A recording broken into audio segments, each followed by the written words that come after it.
yesterday, we've got on to the main story of the day. After going AWOL from Normandy, Rishi Sunak, it turned out, done it all for a sit-down interview with ITV, because talking to voters was more important to him than talking to the D-Day veterans. And journalists have seen an early cut of the interview with Paul Brand, and it's not good at all. I don't know why he did it for this.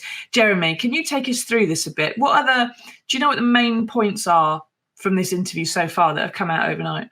The line about it, having it hard because he didn't have Sky, obviously, inevitably he's going to get criticised for that, and rightly so. Really, what strikes me about this is, trying to be something that you're not is so pointless, isn't it? Really, because you're going to get caught out. It reminds me a little bit of Theresa May when she was asked if she'd ever done anything daring, and she was talking about running through the cornfield. You would have been better off simply saying, no. I come from a middle class background. I didn't have any difficulties of that nature. That's just not the way that I am. I think people would understand that, because that's the truth. There's nothing. I should stress, I don't think there's anything wrong with that.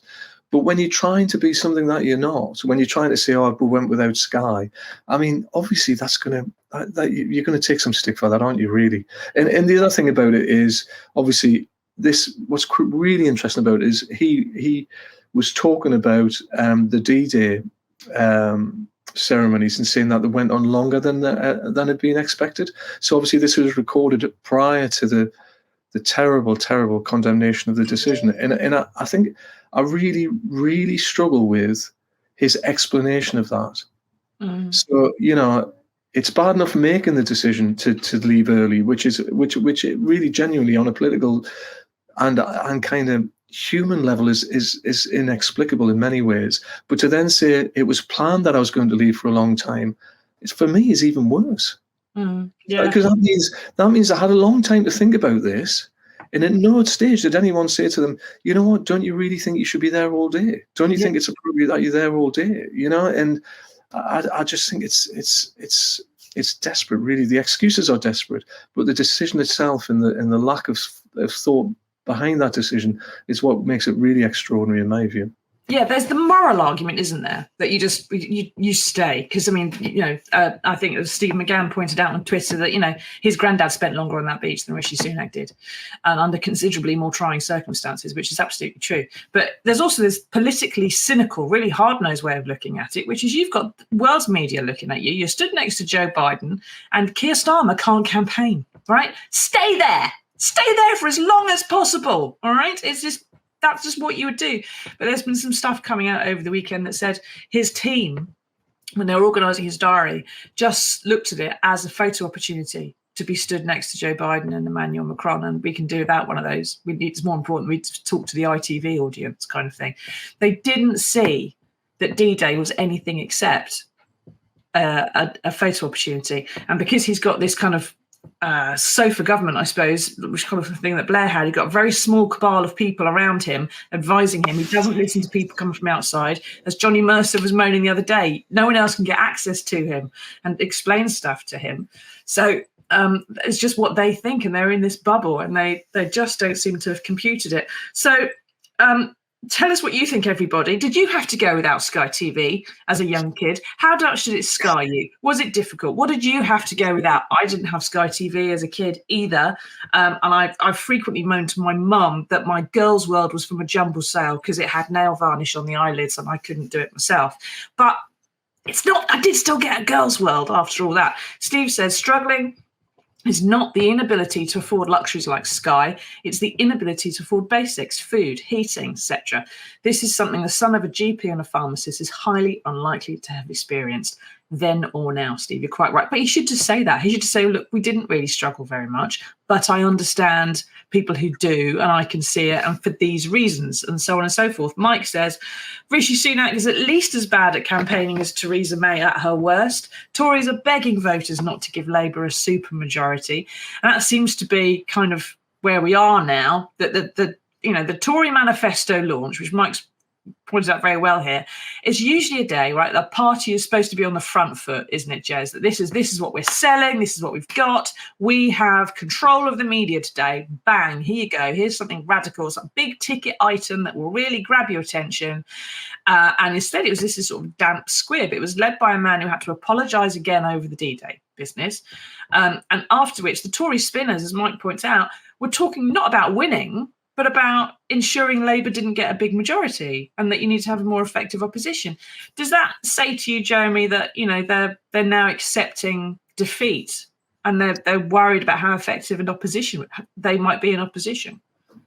I think, and I think one can't underestimate what D-Day's done. The last time we discussed about this, we were talking about there hadn't been a big moment really, and I think one can include the TV debates in that. I think there were. There's a lot of pushing and shoving in terms of the tax claim, but towards the end that began to feel a little bit desperate, and I think he's obviously on the back foot, isn't he? What should be a great set piece event has been completely overshadowed by his decision to leave D-Day early.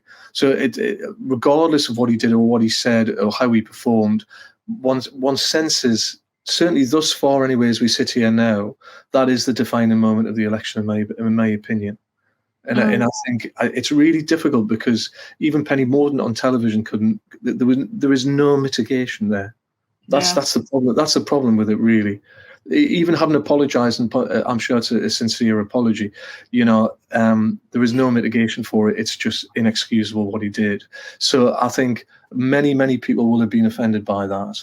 I think many people will also question his political judgment, which is what's coming through right throughout the campaign, and also the decision to start it early. The other thing that strikes you about the policies, there are a couple of things, aren't there? One is, it's got that back of the envelope feel. As we said last time, the national service thing, they didn't have the armed forces behind it. You had senior military experts saying that they didn't think it was a good idea. It was a sticking plaster for cuts which had already been made, so it undermined his statement that they were going to invest more in the armed services.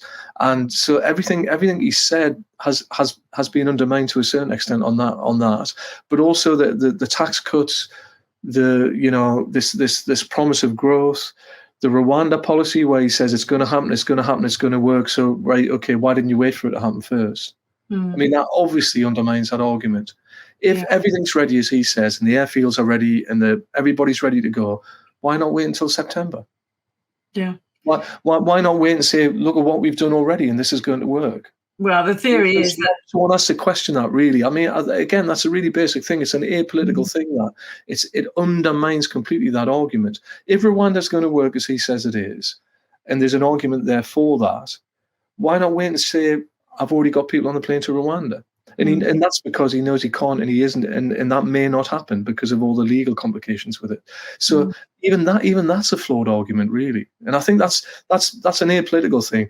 Anybody listening to that would say, okay, then you could have waited 6 months. Why aren't you talking about it having happened instead of it's going to happen? It's everything's tomorrow, isn't it? That's the problem. Yeah, that's it. We're talking about the future. Doesn't want to talk about the last 14 years.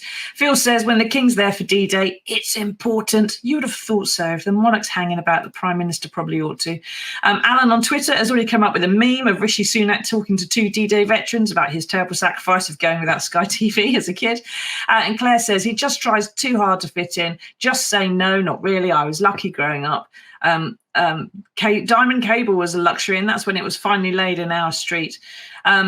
Richard says, is diametrically opposite to the person on the street who would be loath to give up Sky, mobile phone contract, or their single annual holiday, although more cancelling those than they did a decade more ago when things got very tight indeed. So we've also got this thing in the manifesto we'll just quickly talk about. And Steve says he's more interested in Labour's manifesto. That'll be interesting.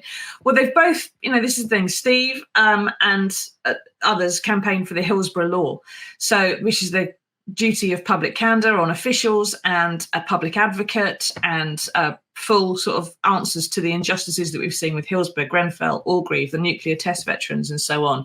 Lib Dems have promised the public advocate and the Hillsborough law to have a duty of candour. The Tories just said, well, you have some kind of a public advocate, which is basically a tax-funded lawyer to act for some of these people. You can guarantee it's just the worst thought-through, most minor version of the thing that's actually being asked for. I have to see what Labour says on that. Is Labour's going to be more fully fledged? They've had more time to think about it, it would appear. Hopefully their manifestos have a bit more work on it than Rishi's, because he's gone quickly. It does seem that it's a bit back of the fag packet, as Jeremy says. But one of the things that the Mirror says is that, well, they're at it again because lots of this stuff is unfunded, much like Liz Truss's disastrous mini budget. The Institute of Fiscal Studies says it would lead to, the Tory manifesto, if it was enacted, would lead to £33 billion of public service cuts. And let's get back to the beginning of this broadcast, Jeremy. Back to Kingston Street in Stockton, where they filmed Benefit Street. Have they got £33 billion too much money? And how do you think they would react to this manifesto? Well, if that's right, and you know, you're not going to save that money from, you know, cutting the benefits bill, are you really? And it's a real problem.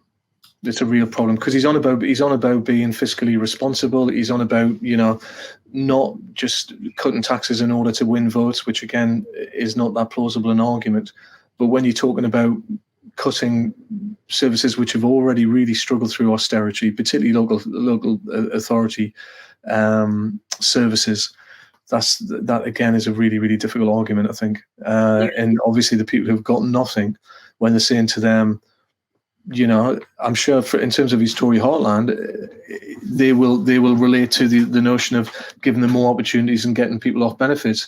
There's nothing wrong with that. It's how one does that, and also it's also about the paucity of opportunity, isn't it? That's the problem one's got in somewhere like Stockton. So you've got to, it's the growth of the economy that's really key, and you know, that's the key battleground for both parties really, and it's a question of, do you believe his plans? Do you believe Labour's plans? And also the priorities in terms of the two. No, it looks like the polls are showing that no one does believe Rishi Sunak. But I think at this point he would quite appreciate a sign falling on his head, or a wheat field turning up, or just have some bad dancing. That might be the next thing that we have in order to try and lift the polls a bit in his direction. We'll see, won't we?